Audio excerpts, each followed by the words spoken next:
Hello everyone and welcome to another unit review, and today I remembered to turn on my microphone. That makes a little bit of a difference when doing a unit review.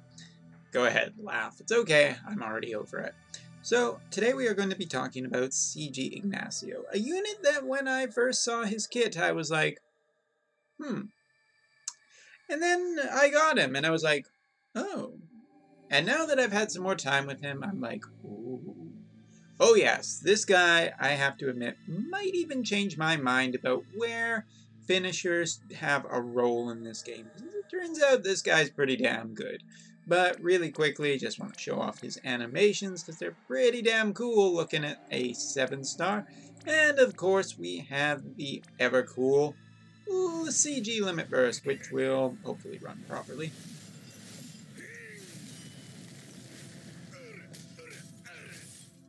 Pretty damn cool. Anyway, I have to say that other than the animations, this guy's pretty damn cool in terms of everything. So I've built mine right currently to be based mainly as much strength as I could possibly get out of his kit. Mine, with a few minor... Okay, I skipped a few things. Anyway, point is that this guy is pretty strong. So let's talk first of all about his TMR. His TMR is really only good for him and other axe users. With that being said though, it is a really great TMR for him. 30% attack when equipped with an axe, 50% limit burst fill rate, 25% accuracy, and a 50% equipped attack bonus for true dual handing, meaning that that extra 50% to the true dual handing bonus is super nice because it unlocks his own special ability. It gives him some attack bonus and some true dual hand bonus, which is great because you know what? Pretty much want this guy to have axes equipped. Speaking of axes, let's talk about his ideal equipment. And yes, it is a super TMR, and yes, it is kind of unfair, but hey, maybe you've saved up enough UOCs and you're looking for a really strong finisher to your chains, then this is actually fairly decent. So, first of all, this axe is 170 attack fire element, which is great because it turns out this guy just loves the fire element. Other than that, it has a 50% accuracy. It is true dual hand, which is great. It doesn't have the problem I had last banner with Orin and his true super TMR not having true dual hand on it. And this thing also has a 1.1 to 1.9 times variance, which is an insanely high amount of variance on a weapon that isn't the fixed dice, because the fixed dice has such a low attack. Of course, we've seen how good that can be with Randy, so this is just great on him. Now, looking at his stats, big things here: attack, an extra 65 points on a maxed out base attack of 205, meaning that this guy can get very, very high attack like Faye or Jet or a lot of the other high attackers. So potentially might be really good for getting that 2650 a little bit easier. Only a little bit though. MP wise, HP wise, some fairly decent stuff. Nice defense for an attacker. Other than that, his spirit and magic is low, which honestly not that surprising. What also is nice in his kit is that he has a wide selection of weapons, and the reason why he doesn't have projectiles is because fixed dice with this guy would just be stupid. That's an interesting bug on my window. Anyway, moving on. Other than that, daggers, swords, great swords, katanas, bows, axes, hammers, spears. He has a wide range of equipment that he can equip, which is great, meaning that you can have a lot of different stuff on this guy. But of course, the big deal is always, well, I guess we haven't talked about his limit burst yet. So maxed out 7-star, it has Holy Explosion frames, which should tell you just how valuable this limit burst is. If you can chain it with anything with Holy Explosion frames, it will power up the damage considerably, and if it has a fire element to it, this limit burst could be really, really insane, because each of its 6 first hits are at 345%, and its last hit is a 790% that ignores 50% defense and has the fire element on it regardless. Now, again, obvious thing that we're going to have a problem with here is if the enemy is fire resistant, which then you just won't bring this guy. You'll bring something else, which, you know, no unit fits all trials, but it is a weakness to be sure. In Magic, he does have both Firaga and Firaja, because we are really all in on this fire element thing. I guess it's okay if you needed to cast a black magic spell for a mission, but other than that, probably won't be using him for his magic, strangely enough. What you will be using him for is all of his abilities. Terminal Stomp is only 10 MP, 200%, single target, one hit physical attack. That single target dispels buffs and debuffs, so it's basically a dispel on a single target. Great for big bosses, which probably is just one of the places you want this guy. Tempered Body, autocast an 1800 HP heal per turn, 20% to defense and spirit, gives him a little survivability and some HP recovery as well. 20% to MP, a Suction Stomp, which for 10 MP gives him some HP and MP back. Nothing super great, but in a tough spot might be okay, and it can be used with his dual cast. 30% attack, a Arms Forge Fire, which is a 32 MP single target, 3-turn, add fire element to their attacks, which is a good amount, and you can double cast this, so you could actually, you know, throw this on 2 CG Hayus on turn 1 and get them with the fire element for the next 3 turns. Seems pretty decent. It also fills their limit burst for 5 crystals each, which is kind of nice. And remember I was saying I couldn't figure out how you could get a chain finisher on the team? Well, it turns out just give them some buffing and elemental immune skills, and yeah, that might be it. That might be it. 30% to defense, Arms Forge Fire, 21 MP, single target, 3-turn, add 100% fire resistance, single target, fill 5 limit burst crystals. So kind of nice, gives some limit burst crystals and fire protection. Flame Axe Wielder gives him an extra 50% fire resistance when equipped with an axe, so he's pretty fireproof if you put Ifrit on him as well. Burst Stomp, 58 MP, 275% single target, 1 hit physical attack, ignoring 50% defense, and self-fills 3 limit burst crystals, which is, you know, a fair amount of limit burst crystals when you consider it. Blacksmith's Knowledge, 20% to HP, 100% blind, paralyze, and petrify resistance, which is good things not having happen to your attacker. 30% HP, Arms Forge Fire. Now this costs MP and limit burst. 45 MP as a matter of fact, and 5 limit burst, which does seem like maybe a lot, but here's the thing. First of all, this guy has so much limit burst fill rate that 5 limit burst crystals is nothing. You can pretty much cast this on turn 1 pretty easily every time, and you'll be okay. Because this is an AoE 5-turn plus 120% attack and magic, which 120% isn't that high, but it does give, you know, that is pretty good for just a buff that you can readily access. And again, this guy's pretty good at just keeping his limit burst filled, as I have found out. It also gives a 50% chance to AoE 5-turn add fire to attack, so it also gives the fire element to different attackers, and that's really good. Axe Mastery, 50% attack when equipped with an axe. I wish this was a little bit higher, but come enhancements, this will probably get boosted to 100%, I think, since axe wielders, you know, don't have that much. But next up is one of the abilities I absolutely love, because this is a risk ability. Basically makes him a 100% chance to be targeted by an enemy, but gives him a 3-turn, 250% attack boost.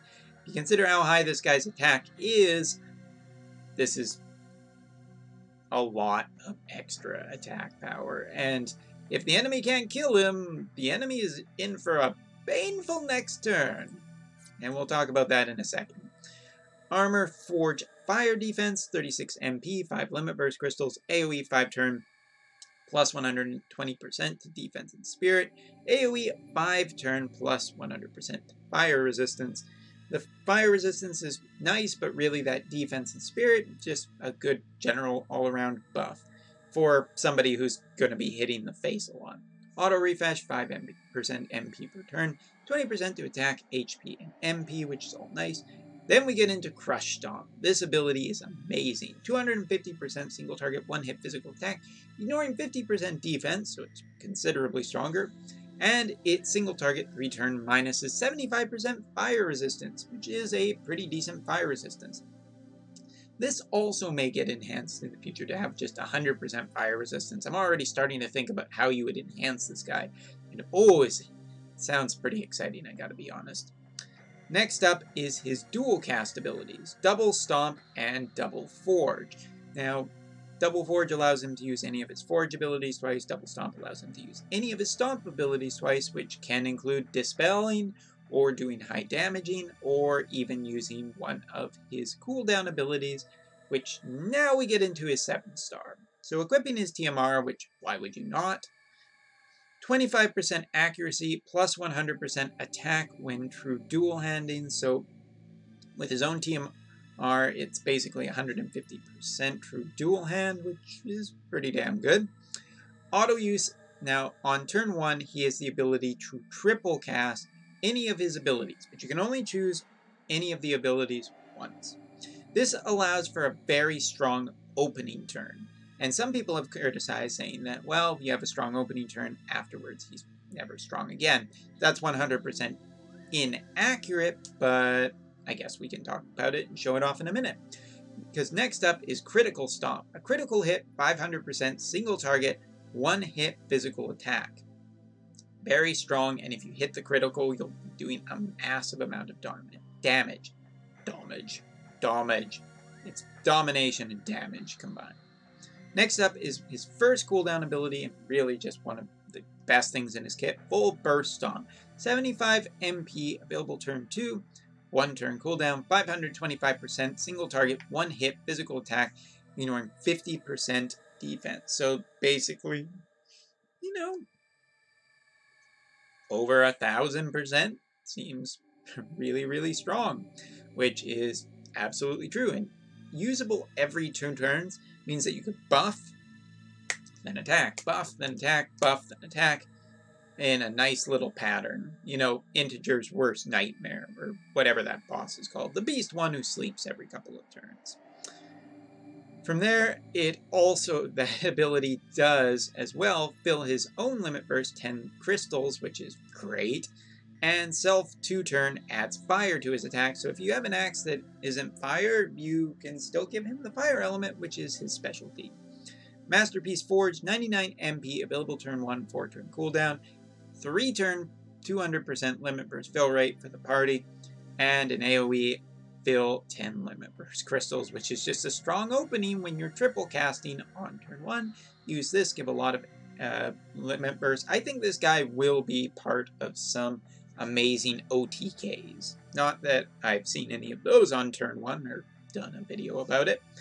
Muscled Warrior adds 225% damage modifier to a whole bunch of his abilities, and auto uses a self 3-turn plus 100% attack, so he doesn't even need to buff himself on turn 1 to be stronger. 20% defense, 30% to attack and HP, and a limit burst fill rate up of 100%. All of this is great. It means that he is very, very, very, very, very, very strong. Now, for the sake of the demonstration today, what I am going to do, I wanted to show what I could get his attack up to, partially for bragging, let's be honest, but we're going to equip human killers on him, as well as Diablos, because when going up against a training dummy, we want to show off what this guy can really do, so 2290 is about where our attack will be for this demonstration, and I am okay with that.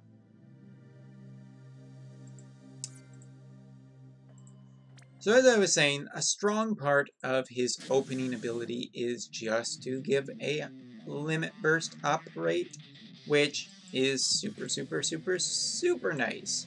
So we're going to even not do anything with Ignis except awaken him turn 1.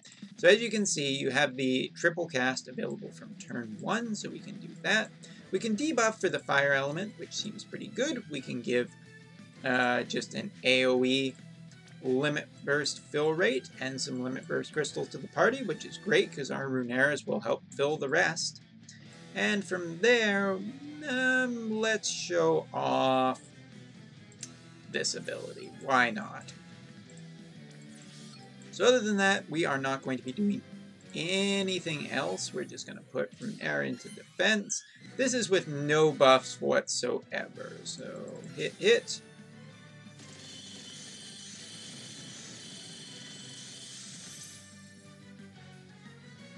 So approximately 122 million on turn 1, charged a whole bunch of limit bursts, and just did a whole bunch of damage. Okay, so next up, the thing we're going to do is we're going to break into his Forge abilities.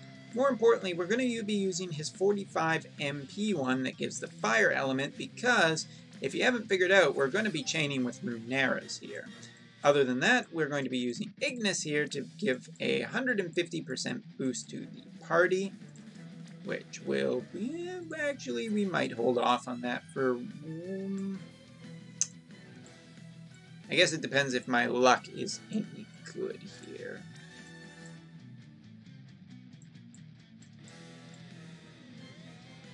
No, we'll just do it. We'll do it. What the hell, right? So now the important thing here to note is if we got, you know, a little lucky, we'll see the fire element there, and we will, going the long way around, the fire element there. So both of our Runeras are not only doing, you know, their regular wind chaining, they're also doing fire chaining, which, as it turns out, is really good when you have CG Fire Veritas here, or CG Ignacio. You know, did a little more damage there. So next up, the thing we are going to do is we are going to be using Challenge Seeking Warrior to see how much we can get up to with this guy. Game? Thank you. 2965. Not bad considering how much we had to give up.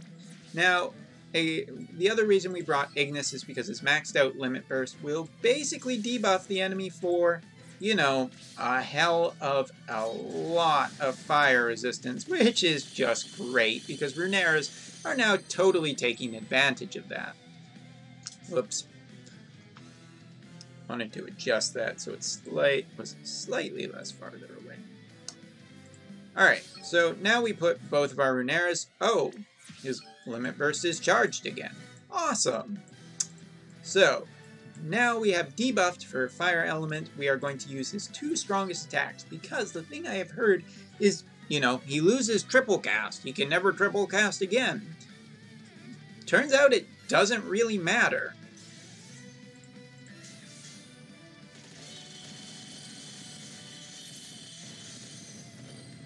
So if we got good there, about 350 million. Not bad. Not bad at all. And so, honestly, the biggest thing here will be variance into how much damage you are doing per turn. So,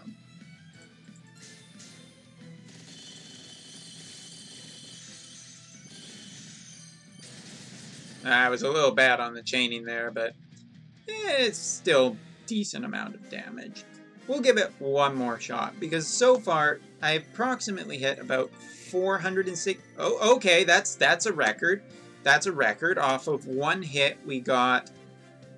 Let me just double check so I'm reading numbers right, because I'm not very smart.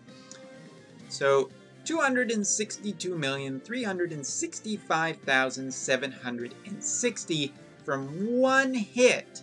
One hit! Now, mind you, we have stacked killers, but it does go to show how much damage you can get off one hit. And I think I made a bit of an error there. So, we will now do the exact same setup for the most part. But really, I have to say that I love Ignacio's kit. It's very, very strong and very versatile. More importantly, I like that on turn 1, he has a lot of different options for what he can do. A limit burst fill rate of 200% and giving 10 crystals also is really good for enabling your entire team, and giving the fire element basically works right into his own chaining damage. Whoops, I probably shouldn't have done that. Pick triple cast. Give that limit burst fill rate. Could do it at the end, but we want it early. Debuff for fire. There we go. Alright, so...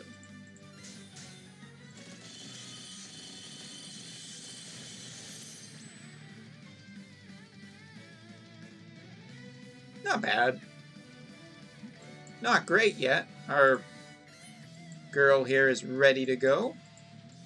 Alright, so now we will buff for 150%.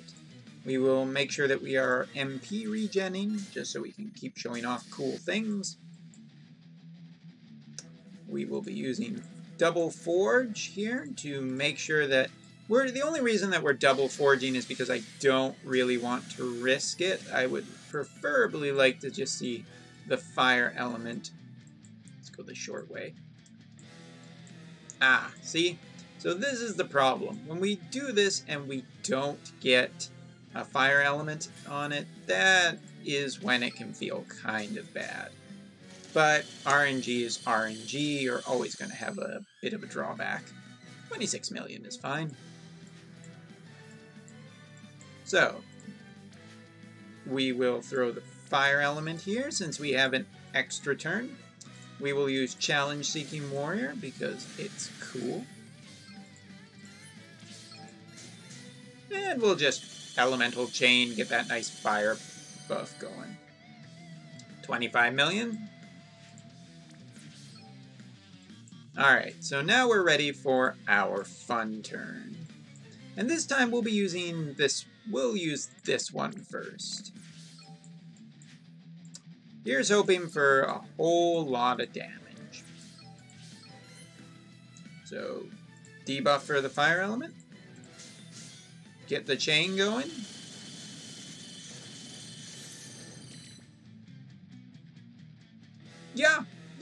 Yeah, that felt pretty good. I will not contest that breaking my record in a video didn't feel just great. It felt pretty good.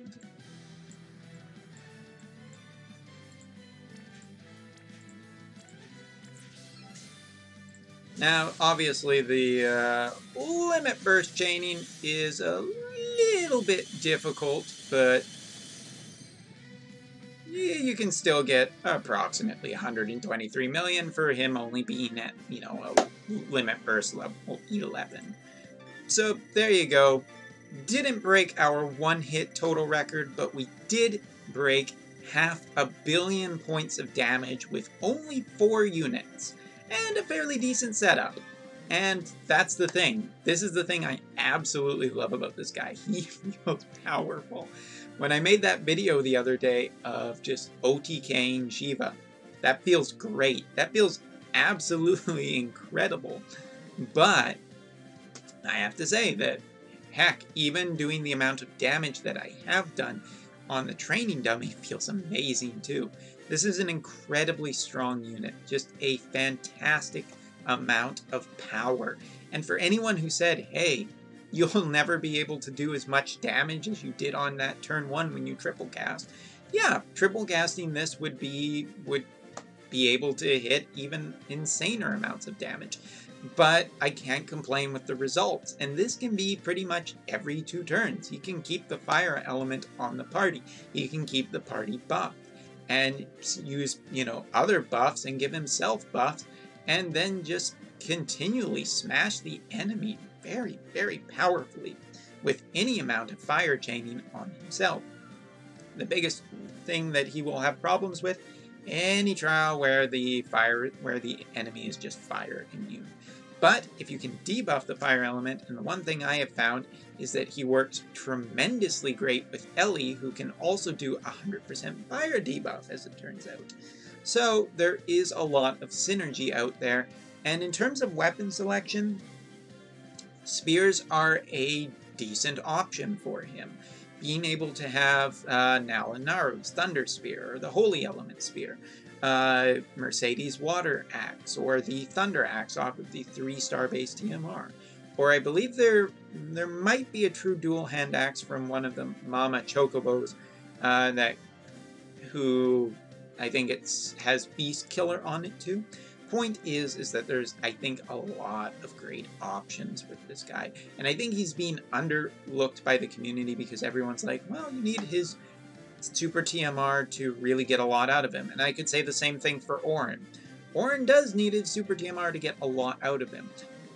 Fire Veritas is in CG Ignacio, I should say, is a very, very, very, very, very strong and comprehensive kit that takes 100% advantage of any enemy that just doesn't have 100% fire resistance. And honestly, he might just be the friend unit I put up for a long time because he is so strong, he is so capable, and as I have shown before, he can OTK Shiva without even batting an eye, basically. So yeah, I gotta admit, this is one hell of a unit and way better than I ever thought when I first looked at him. So thank you very much for watching. I will see you all in the next unit review, whatever the hell that is, whenever the hell I get to it. Till then, see you later.